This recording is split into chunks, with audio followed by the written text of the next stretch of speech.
Hello दोस्तों, नमस्कार। एक बार फिर से आप सभी का बहुत बहुत स्वागत है आपके अपने परिवार मैथ्स वाटिका में। दोस्तों, मैं हूं रुपेश यादव और इस वीडियो में हम लोग मैथमेटिक्स के 10 वैसे क्वेश्चन को देखेंगे जो रेलवे एग्ज़ाम में बार बार पूछे जाते हैं। इससे पहले भी हमने इस सीरीज़ के वीडियोज़ को अपलोड किया है, जिसके प्लेलिस्ट का लिंक आपको इस वीडियो के डिस्क्रिप्शन में मिल जाएगा। इसके अलावा प्ले स्टोर से मैथ्स वाटिका एप्लीकेशन को डाउनलोड करके आप हमारे साथ पेड बैच में भी जुड़ सकते हैं। वहाँ पे आपको 350 रुपये में कंप्लीट मैथमेटिक्स और 350 में कंप्लीट रीजनिंग कराया जाएगा। तो आइए शुरू करते हैं आज के क्लास को। देखिएगा, पहला क्वेश्चन आपके सामने है और ज़्यादातर उन क्वेश्चंस को यहाँ पे शामिल किया गया है जो आपका 2021 और 20 में पूछा गया है। देखिएगा क्वेश्चन क्या है, बोला है पहली 25 विषम संख्याओं का योगफल क्या होगा। आपको केवल 25 का कर देना है स्क्वायर, और 25 का स्क्वायर कितना होता है, 625 होता है। यानी प्रथम n विषम संख्याओं का योग क्या होगा, n स्क्वायर हो जाएगा। अगर क्वेश्चन आपसे यह पूछा जाए कि पहला n विषम संख्याओं का योग क्या होगा, n स्क्वायर। जैसे पहले 10 विषम संख्याओं का योग तो 10 का स्क्वायर 100, पहले 50 विषम संख्याओं का योग तो 50 का स्क्वायर 2500। देखिएगा, जैसे पहला 2 विषम संख्या क्या होगा, 1 और 3 होगा। इसका योग देखिए, पहला 2 विषम संख्याओं का योग 2 के स्क्वायर के बराबर है। हाँ सर है, 2 का स्क्वायर 4, 1 और 3 4। पहला 3 विषम संख्या लीजिए, क्या होगा, 1 3 और 5। इसका योग, पहला 3 विषम संख्या है ना, इसका योग कितना होगा, 5 3 8 और 1 9 होगा। यहाँ से वैसे भी देखिए, पहला 3 विषम संख्याओं का योग कितना होता है, 3 का स्क्वायर यानी कि 9 होता है। तो जब भी आपसे पूछा जाए कि प्रथम n विषम संख्याओं का योग क्या होगा, तो आपको क्या करना है, n स्क्वायर। लेकिन सम संख्या के केस में क्या करना है, स्क्वायर करने के बाद जिस वैल्यू का आप स्क्वायर करिएगा उसी वैल्यू को इसमें क्या करना है, जोड़ लेना है। जैसे क्वेश्चन यह पूछता कि पहले 25 सम संख्याओं का योग क्या होगा, तो हम करेंगे 25 का स्क्वायर प्लस 25। 25 का स्क्वायर 625 प्लस 25 कितना हो जाएगा, 650। पहले 20 सम संख्याओं का योग क्या होगा, 20 का स्क्वायर प्लस 20। 20 का स्क्वायर 400 प्लस 20 कितना हो जाएगा, 420 हो जाएगा। ठीक है, चलिए सेम क्वेश्चन आपका एक और है, इसको भी हम लोग देख लेते हैं। यहाँ पे देखिए क्वेश्चन क्या है, 0 से 52 के बीच सभी विषम संख्याओं का योग क्या होगा। तो 0 से 52 के बीच में कुल मिला के कितना विषम संख्या होगा, तो 52 तक में क्या होता है, 26 सम संख्या होगा और 26 विषम संख्या होगा। अगर पहला 4 देखा जाए तो पहले 4 संख्या में 2 सम संख्या 2 विषम संख्या, 1 2 3 4 लेते हैं तो 1 और 3 विषम है और 2 और 4 क्या है, सम है। तो पहला 4 संख्या में 2 सम संख्या 2 विषम संख्या, पहला 10 संख्या में 5 सम संख्या 5 विषम संख्या। उसी तरीके से 52 तक में क्या होगा, 26 सम संख्या और 26 विषम संख्या। तो क्वेश्चन यही है कि 0 से 26 के बीच के सभी विषम संख्याओं का योग क्या होगा। तो हम क्या करेंगे, केवल 26 का स्क्वायर करेंगे, और 26 का स्क्वायर कितना होता है आपका, 26 का स्क्वायर आपका होता है 25 का स्क्वायर 625 ना, 676। तो 676 जो है यही आपका क्या होगा, इस क्वेश्चन का सही आंसर हो जाएगा। ठीक है, चलिए आगे बढ़ते हैं। आगे देखिएगा, यहाँ पे एक क्वेश्चन क्या है कि 1000 और 3000 के बीच ऐसी कितनी संख्याएं हैं जो 7 से पूर्णतः विभाज्य है। बहुत ही इंपॉर्टेंट क्वेश्चन है और मोस्ट रिपीटेड यह आपका क्वेश्चन है। क्वेश्चन क्या है, 1000 और 3000 के बीच, तो सबसे पहले दोनों संख्या लिखेंगे, 1000 भी और 3000 भी। ठीक है, आगे देखिए क्वेश्चन में एक भाषा देखेंगे कि यहाँ पे बीच है कि तक है। यहाँ बीच दे रखा है, कभी कभी क्वेश्चन में तक भी देता है। तो अगर बीच बोले तो क्या करना है कि दोनों में से बाद वाला में से आपको एक कम कर लेना है। इसके बीच में ही रहना है तो इसमें से क्या करना पड़ेगा, एक कम करना पड़ेगा। यानी आपको क्या करना है कि दोनों जो आपका यहाँ पे दे रखा है बाउंड्री, उसको लिखना है। बीच बोले तो बाद वाला में से एक कम करना है, और तक बोले तो पहले वाला में से एक कम करना है। यानी एक कम तो आपको हर हाल में करना है। अब आगे कितना से विभाजित होने वाली संख्या पूछा है, 7 से। तो यहाँ भी बट्टा में 7 वैल्यू होगा और यहाँ भी बट्टा में क्या होगा, 7 होगा। अब इस दोनों का जो अंतर होगा वही हमारा आंसर होगा। अंतर का मतलब होगा बड़ी वैल्यू माइनस छोटी वैल्यू। तो आइए कैलकुलेशन करते हैं। जो भी कैलकुलेशन आप करिएगा पूर्णांक में करिएगा, क्योंकि आप इसकी संख्या निकालने जा रहे हैं। ठीक है, और इसकी जो संख्या होगी 7 से कटने वाली संख्याओं का जो संख्या होगा वो हमेशा पूर्णांक की फॉर्म ही आएगा। तो 7 से अगर हम इसमें भाग देते हैं तो क्या होगा, 7 एकम 7, 3 हो जाएगा 30, 7 चौके 28, 2 बचेगा 20, 7 दूना 14, 142। ठीक है, माइनस यहाँ पे कितना हो जाएगा आपका 2999, यही तो होगा। 7 से भाग करिए, 7 चौके 28, 1 बचेगा 19, 7 दूना 14, 5 बचेगा 59, 7 अठे 56, 426। 426 में से क्या करना है आपको, 142। हमेशा बड़ी वैल्यू में से छोटी वैल्यू माइनस करना है। तो 426 में से 142 माइनस करिए, 6 में से 2 माइनस करेंगे 4 हो जाएगा, और 12 में से 4 माइनस करेंगे 8 हो जाएगा। यह आपका 3, 3 में से 1 माइनस करेंगे 2, यानी 284 जो है वह आपका यहाँ पे आपका आंसर हो जाएगा, यानी विकल्प बी। हमेशा क्या करना है, सबसे पहले दोनों जो आपका एंड दे रखा है उसको लिखेंगे, उसके बाद अगर बीच बोले क्वेश्चन में तो बाद वाले में से एक कम, और तक रहने पर पहले वाला में से एक कम। इसके बाद देखिए जितना से विभाजित होने वाली संख्या पूछा है उतना से हम करेंगे भाग, और इस दोनों का आपको अंतर निकालना है। यहाँ जो कैलकुलेशन करिएगा पूर्णांक में ही करिएगा, पॉइंट में आपको जाने की आवश्यकता नहीं है, ठीक है। चलिए आइए अब अगले क्वेश्चन को देखते हैं।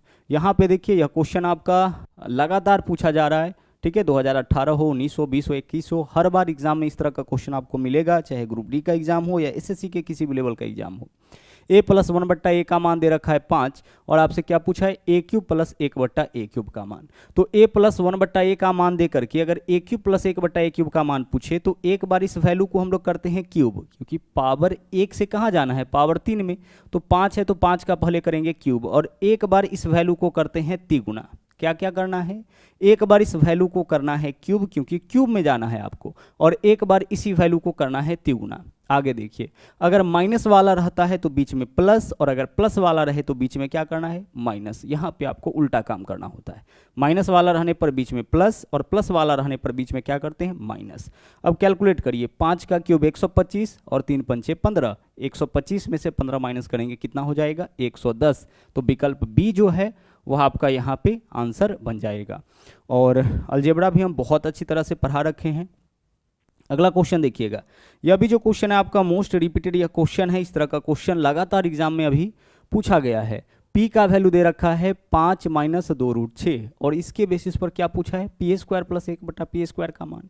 तो इसका मान निकालने के लिए ना, इस फॉर्म में जब भी डाटा दे इसका वैल्यू निकालने के लिए आपको पहले निकालना होगा या तो p प्लस 1/p का मान या फिर p माइनस 1/p का मान, तभी आप इसका वैल्यू निकाल सकते हैं।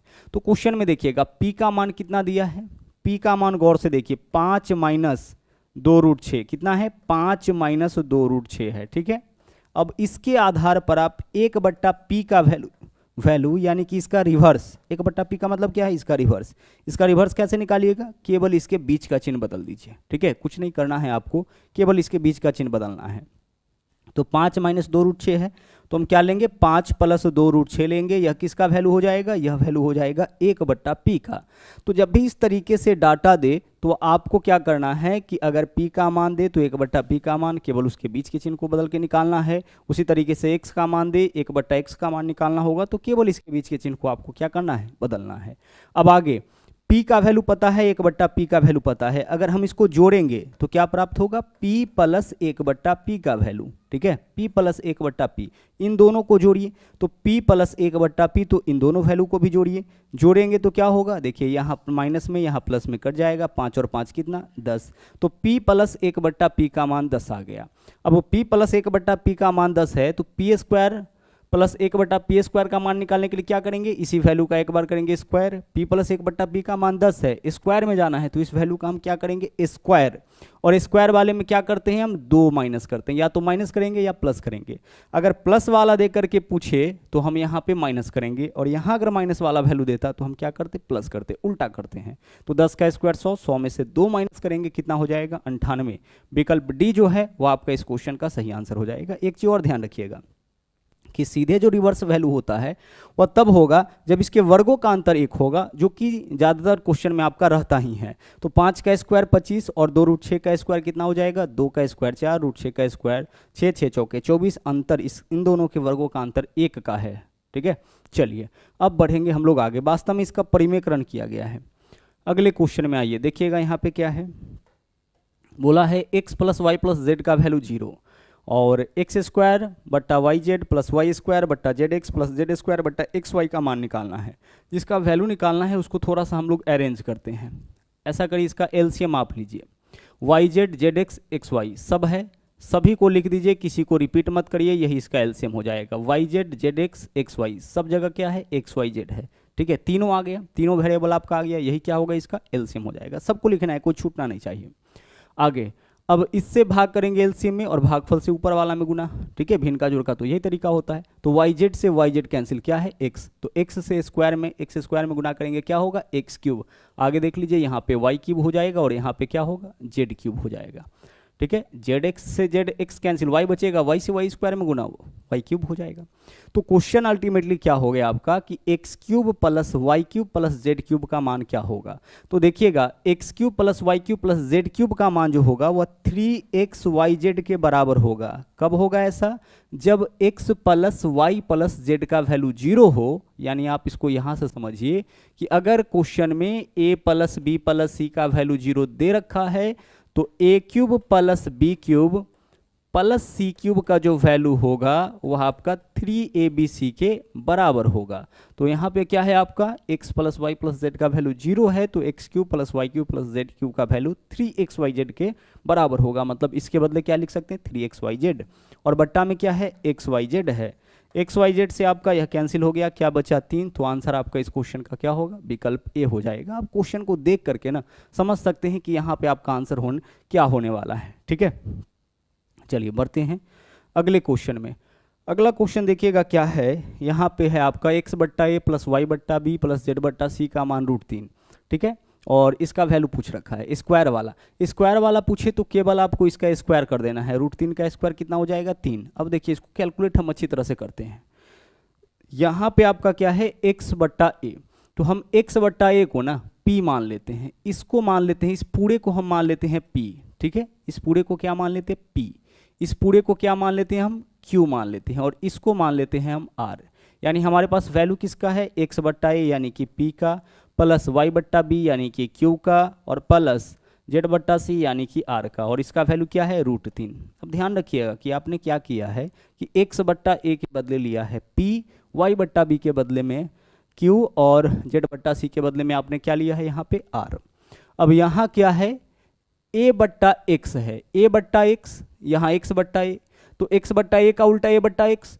तो हमने x बट्टा a का मान p लिया है तो x बट्टा a का मतलब क्या होगा 1 बट्टा p हो जाएगा, प्लस b बट्टा y तो 1 बट्टा q, और यहाँ पे 1 बट्टा r, इसका वैल्यू क्या है 0। यहाँ पे कैलकुलेट करिए p q r, यही तो एलसीएम होगा p q r, p से p कैंसिल, यहाँ पे क्या होगा q r हो जाएगा, q से q कैंसिल, यहाँ p r होगा, और r से r कैंसिल, पी क्यू हो जाएगा, बराबर वैल्यू क्या आया 0। यहाँ से देखिए क्या निकला, अगर इसको अरेंज करके लिखिए तो P q plus q r plus r P का वैल्यू कितना हो गया आपका 0 हो गया। ठीक है, चलिए रिपीट करते हैं। देखिए x बट्टा ए का मान p, तो यह क्या है a बट्टा x, मतलब इसका उल्टा, तो p का उल्टा 1 बट्टा p, तो इसके जगह 1 बट्टा p, इसके जगह 1 बट्टा q, इसके जगह 1 बट्टा r लिखेंगे। इस तरीके से कैलकुलेशन के बाद P q plus q r plus r P का वैल्यू आ चुका है। अब क्वेश्चन क्या है एक्स स्क्वायर बट्टा ए स्क्वायर यानी x बट्टा ए का होल स्क्वायर, तो x बट्टा ए के बदले में क्या माने हैं p, यानी कि क्वेश्चन है पी स्क्वायर प्लस यह हो गया आपका q square plus r square, इसका वैल्यू क्या होगा, यही आपका क्वेश्चन है। अब गौर से देखिए यहाँ पे जो तीनों में से जिस दो का मान दिया है और जिसका मान पूछा है उसमें क्या रिलेशन है, p square q square r square plus यहाँ पे p plus q plus r, और p q plus q p plus r p, इसमें क्या रिलेशन है। तो रिलेशन आपका एक फॉर्मूला से बनता है, वह फॉर्मूला क्या है p plus q plus r का होल स्क्वायर, इतना बराबर क्या होता है, इतना बराबर आपका होता है p square plus q square plus r square plus 2 into, ठीक है 2 इंटू क्या होगा p q plus q r plus r p, यही होता है। अब जिसका वैल्यू दे रखा है उसके वैल्यू को पुट करते जाइए।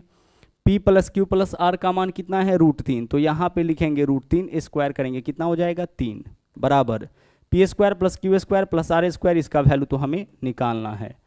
और आगे देखिए आगे क्या है आपका P q plus q r plus r P, इसका वैल्यू 0, तो 0 में 2 से गुना करेंगे यानी 0 हो जाएगा, यह पार्ट पूरा 0 में इसको जोड़ेंगे तो इतना ही वैल्यू रह जाएगा, यानी p square plus q square plus r square का वैल्यू कितना 3, और p square plus q square plus r square किसके लिए माने थे, इसके लिए माने थे, मतलब इसका भी वैल्यू क्या होगा आपका 3 ही होगा। ठीक है, चलिए अगले क्वेश्चन में आइए। यहाँ पे देखिए क्या है एक्स स्क्वायर वाई स्क्वायर यानी एक्स वाई का होल स्क्वायर लिख सकते हैं, इसके लिए एक्स वाई का होल स्क्वायर, हाँ सर लिखा जा सकता है। अब ऐसा करिए इस क्वेश्चन में ना आप एक्स स्क्वायर यानी एक्स गुने वाई के लिए कोई एक वेरिएबल ले लीजिए, हम एक्स गुने वाई के लिए ए ले लेते हैं, तो एक्स स्क्वायर वाई स्क्वायर का मतलब क्या है ए स्क्वायर प्लस 1 बट्टा, इसके लिए क्या माने हैं ए माने हैं तो ए स्क्वायर, तो ए स्क्वायर प्लस 1 बट्टा ए स्क्वायर का वैल्यू 83, आगे एक्स वाई की जगह क्या माने हैं ए, माइनस 1 बट्टा एक्स वाई की जगह क्या है ए, इसका वैल्यू पूछ रखा है। ठीक है, हमने क्या किया इस क्वेश्चन में कि एक्स वाई के जगह हमने माना ए, तो एक्स स्क्वायर वाई स्क्वायर को हम ऐसे लिख सकते हैं एक्स वाई का होल स्क्वायर, तो एक्स वाई के जगह ए मतलब ए स्क्वायर, तो यह ए स्क्वायर, यहाँ पे भी ए स्क्वायर प्लस ए स्क्वायर प्लस 1/a स्क्वायर का मान दिया है और a माइनस 1/a का मान पूछा है। अब देखिएगा, अगर इसका मान दे करके इसका वैल्यू पूछता तो हम क्या करते, देखिए a और यहाँ स्क्वायर है, तो इसका मान दे करके इसका वैल्यू पूछता तो हम स्क्वायर प्लस 2 करते, ठीक है। a माइनस 1/a का मान दे करके ए स्क्वायर प्लस 1/a स्क्वायर का मान पूछता तो हम स्क्वायर प्लस 2 करते। तो आप सोचिए कि ऐसा कौन सा वैल्यू है जिसके स्क्वायर प्लस 2 करने पर 83 आएगा। सर ऐसा वैल्यू है 9, 9 का स्क्वायर 81 प्लस 2 कितना होगा 83। तो हमारा जो आंसर होगा इस क्वेश्चन का वह हो जाएगा आपका 9, ठीक है। a माइनस 1/a का जो भी वैल्यू होगा उसकी स्क्वायर प्लस 2 करने पर इसका वैल्यू आता है, ठीक है। चलिए अगले क्वेश्चन में आइए, यहाँ पे देखिएगा क्या है, यहाँ पे क्वेश्चन है आपका x प्लस 1/x का मान दिया है और x माइनस 1/x का मान पूछा है। मतलब केवल क्या है, केवल बीच का चिन्ह आपका बदला गया है। यहाँ भी पावर 1 है, यहाँ भी पावर 1 है, यानी कि दोनों जगह पावर तो सेम है, क्या है केवल बीच का चिन्ह बदला हुआ है। करना क्या होता है गौर से समझिएगा, अगर x प्लस 1/x का वैल्यू दे रखा है a, ठीक है, और आपसे x माइनस 1/x का वैल्यू पूछ दे, यानी कि पावर सेम है, तो हमें पहले तो इसका करना पड़ेगा स्क्वायर, और जब भी स्क्वायर करेंगे तो या तो प्लस या फिर माइनस करेंगे 4। तो स्क्वायर किए हैं, यहाँ अगर माइनस हो इसमें उल्टा हो जाता है, यहाँ अगर माइनस हो तो -4 करेंगे, यहाँ अगर प्लस हो यानी प्लस वाला का वैल्यू निकालना होगा तो +4, माइनस वाला का तो -4। और चूंकि स्क्वायर कर चुके हैं इसलिए फिर से रूट करना पड़ेगा, रूट करेंगे तभी आपका क्या होगा, तभी आपका इसका जो पावर है वह फिर से 1 हो जाएगा, डिग्री फिर से 1 हो जाएगा। तो पहले पावर 2 किए फिर रूट किए ताकि पावर आपका सेम हो जाए, तो क्या करना पड़ेगा स्क्वायर -4। इसी में अगर इसका वैल्यू दे करके इसका वैल्यू पूछे तो क्या करेंगे, रूट अंडर स्क्वायर +4, प्लस वाले के लिए +4, माइनस वाला के लिए -4, और इसको आपको ध्यान में रखना पड़ेगा, ठीक है, क्योंकि यहाँ से क्वेश्चन बराबर पूछा जाता है। तो x प्लस 1/x का वैल्यू √29, इसका मान पूछा है, तो हम क्या करेंगे √29 का करेंगे स्क्वायर, कितना हो जाएगा 29, माइनस कितना 4, किसी भी रूट वाले संख्या का स्क्वायर करिएगा रूट हट जाएगा, 29 - 4 25, 25 का वर्गमूल 5। तो आंसर आपका इस क्वेश्चन का क्या होगा, विकल्प सी हो जाएगा, ठीक है। चलिए तो यह था आपका आज का आखिरी क्वेश्चन, आज के लिए इतना ही। और हाँ, अगर आप हमारे चैनल पर नए हैं तो इस चैनल को सब्सक्राइब जरूर करिए, इसके अलावा लाइक और शेयर करते रहें। तो मिलते हैं अगले वीडियो में फिर से एक नए कॉन्सेप्ट के साथ। थैंक यू, जय हिंद।